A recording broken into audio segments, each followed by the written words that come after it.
The 1890s depression was probably the closest we got to a civil war in this country.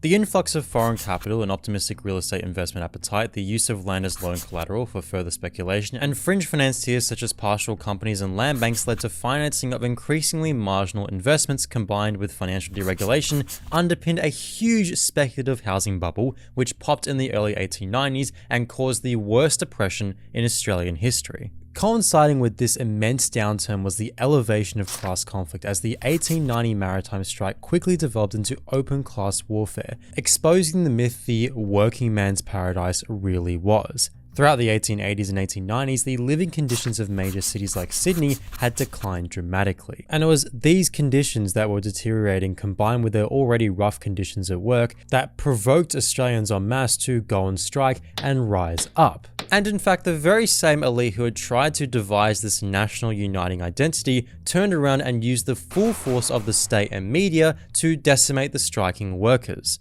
Respective colonial governments used wide-reaching powers under the Masters and Servants Act to arrest most of the union movement's key organizers or to bankrupt militant unions, essentially fully siding with employers. Police and troops were deployed regularly armed with firearms and even cannons when breaking up striking workers.